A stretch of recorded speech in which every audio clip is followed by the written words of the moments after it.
When I was in seminary at the Episcopal Divinity School in Cambridge, Massachusetts, on nice summer evenings, we would walk into Harvard Square and have dinner. We didn't do it that often because we were poor grad students. And there was a Pizzeria Uno there. And I remember one time me and a couple friends, we'd had dinner there, and we were making our way back through Harvard Square, which, especially on like a Friday or Saturday night in the summer, is it's I don't know, it's a little bohemian. There's like people just playing guitars out. There's also a lot of runaway teenagers in New England seem to wind up in Harvard Square. Plus you have all the like wicked smart kids, or if I were to say it in my Boston, wicked smart kids. The wicked smart kids from Harvard are out, and MIT and anyway, my friends and I were, after having dinner, we're walking back to campus, and I remember that this guy was sort of approaching us, and he was obviously homeless. And I say obviously because we know what somebody who's homeless kind of looks like, right? They're not showered. Their clothes are very dirty, right? And he appeared to be sort of talking to himself. And he seemed very intent on me, and he was like making eye contact with Cheyenne. He was like making eye contact with me and kind of talking to himself. And I was scared, right? And so I like looked down, and I'm like trying to walk faster, and then once we passed, I realized I heard what he was saying. He wasn't talking to himself. He was talking to me, and he said, "Lady, I'll tell you a poem if you give me your leftovers." And like when that hit me, when I realized what he had said, like I just stopped, like dead in my tracks. And my friends kept walking. They probably were 10 feet ahead, and then they turned around. They were like, what's going on? And then I started to like run back through the crowd. I was like, who wants a stranger's cold leftovers, right? But I'm running through the crowd trying to find this person to give him my food, because it no longer felt like mine. It felt like it should be his, right? To be that hungry to approach somebody and ask for their leftovers, right? And I couldn't find him. I couldn't find him in the crowd, mostly because I barely looked at him. Okay? And like I felt, I was in seminary. I was like, I'm supposed to be going to school to take care of the least, the lost, the left behind, right? And I didn't. I didn't even look at him like he should have dignity and respect, right? I was afraid. I was afraid because he was homeless. Truthfully, I was also afraid because he was black, right? I was afraid for my safety, even though it was like a very crowded summer night, and I was with friends, right? And that's what labels do to us. Okay? That's what stereotypes do to us. They rob people of their belovedness, of their humanity, of their being a child of God. And so when Jesus and the disciples cross over the Sea of Galilee in their boat, and they arrive in the area of the Gerasenes in Gerasa on the other side of the lake, I wonder what stereotypes they carried with them in the boat. Okay? You all don't know this without studying your Bible, but Gerasa, being on the other side of the Lake of Galilee, meant it was it was still Palestine, but it was where the Romans had settled. And there were 10 Roman cities called the Decapolis over there, right? So they were Gentiles, right? And so the Jewish disciples traveling over, and we don't know why, right? We don't know why they traveled over, but they must have carried with them some of their own stereotypes, right? We're Jewish, they're not. We're better, they're not, right? And then they're met by this man living outside of the city, right? Luke tells us he's homeless, right? He's naked. He's living in the tombs, right? He's like the Walking Dead, really, living with his mental illness. And I wonder what labels the disciples and Jesus brought when they met him, right? Were they afraid?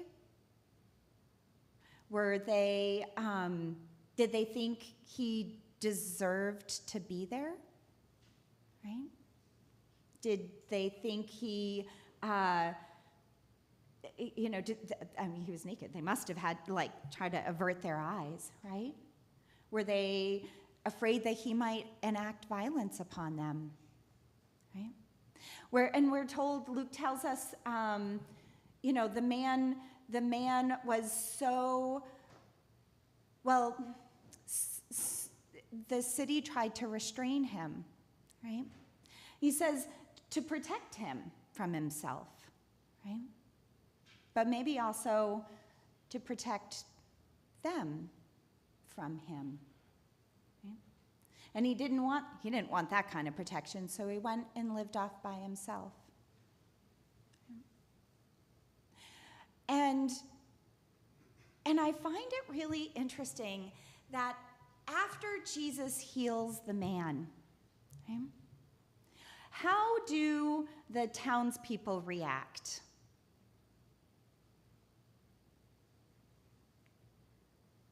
They're afraid, right? They're afraid. They're afraid because this man that they had labeled as naked, homeless, mentally ill, now wasn't. He didn't have their labels anymore, and they didn't know how to respond to him or to interact with him. Because that's often what we do as people, right? Once we label somebody as one thing, it's hard for us to erase that label, erase those stereotypes. So we like to listen to people who just reinforce our own stereotypes, don't we? And it's so much easier to do now, right? Because you can just go online and follow the people that you want, that say the same kind of things that you want and perpetuate the same kinds of stereotypes and give you the information that will just keep you the same, right? Because when things change, we get scared,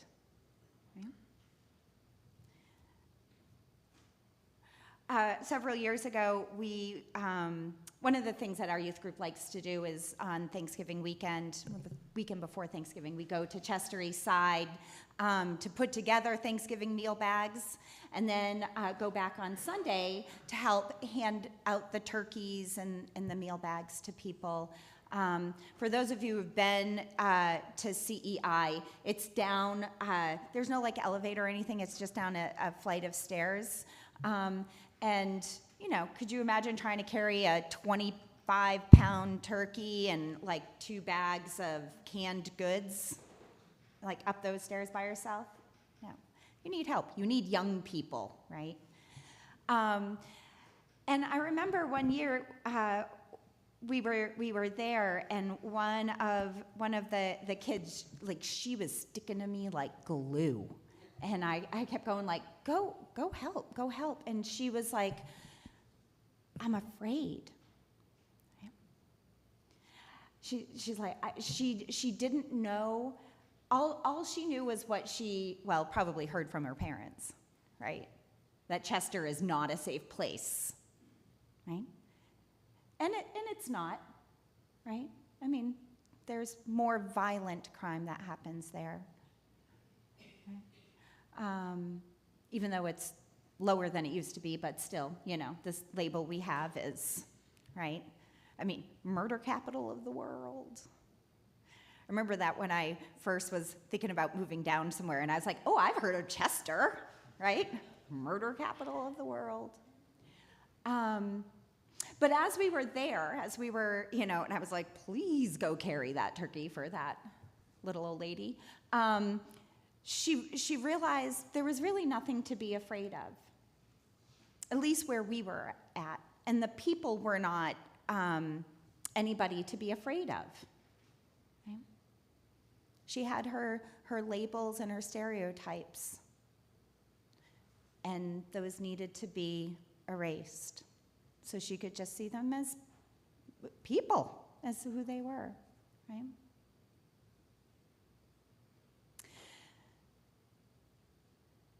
The letter to the Galatians, that passage that we had today, Galatians is one of the oldest parts of the New Testament that we have. The first letter to the Thessalonians, maybe a little bit older. But it was written, Paul wrote it about 15 years after Jesus' death. And scholars think that the part that we heard today comes perhaps from a baptismal service. Okay? Now, Paul writes, as he writes most of his letters, because there is a problem in the church community. Right? He's like, God is love, just be nice. I'm going to go tell more people. And he leaves. And then people start saying, the left side of the room is, well, I guess you guys are here. The left side of the room is better. The right side are horrible. We get all the good food. You guys get nothing, right? And then Paul has to write him a letter, and he's like, I told you, right? The good news of God. Just love each other. So the parts of the letter to Galatians right before this one,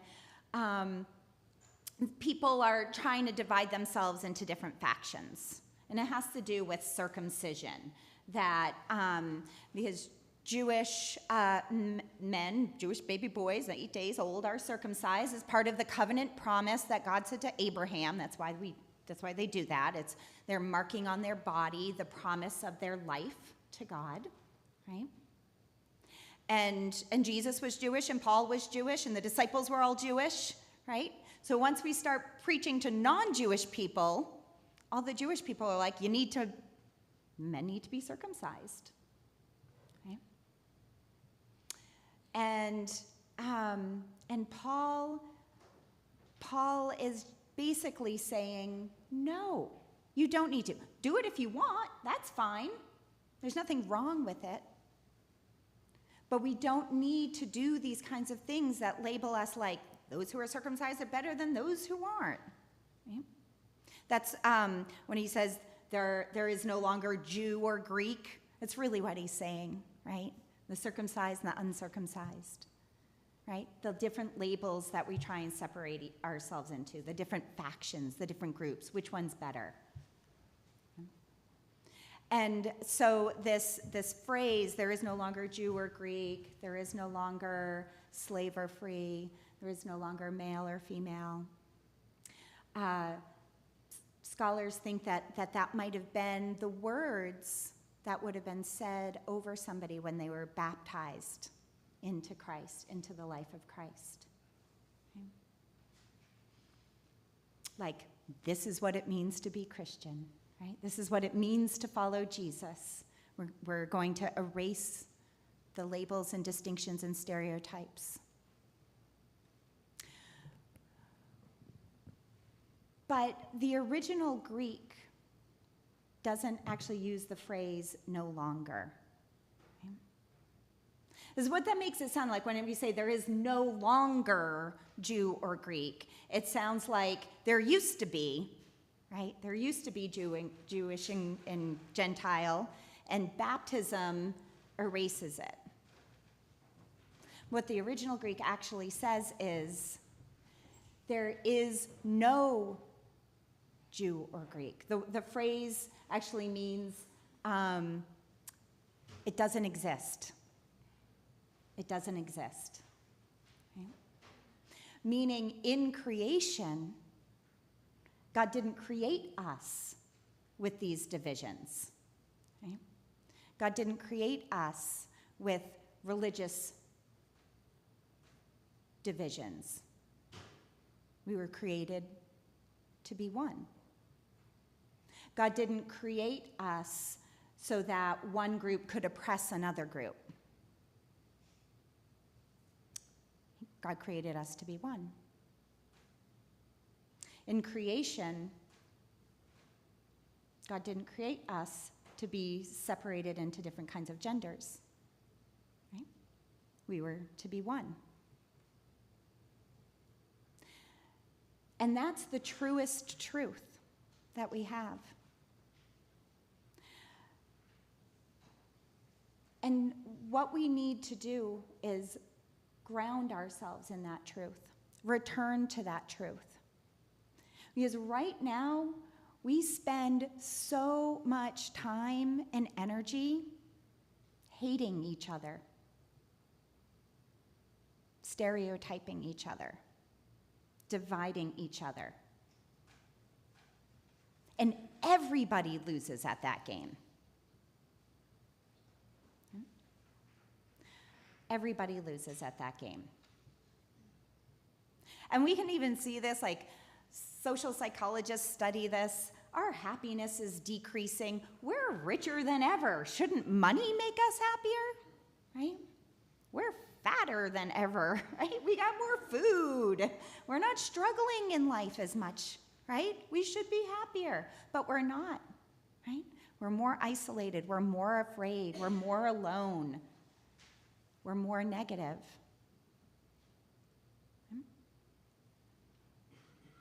But the truest truth that we have in our baptism and in our creation as God's children is that the one God who created us in love wants us to live as one with each other. And then all those other distinctions that we use, race, socioeconomics, class, education level, gender, sexuality, right? Politics, part of the country we live in, sports team you root for, right? All of it.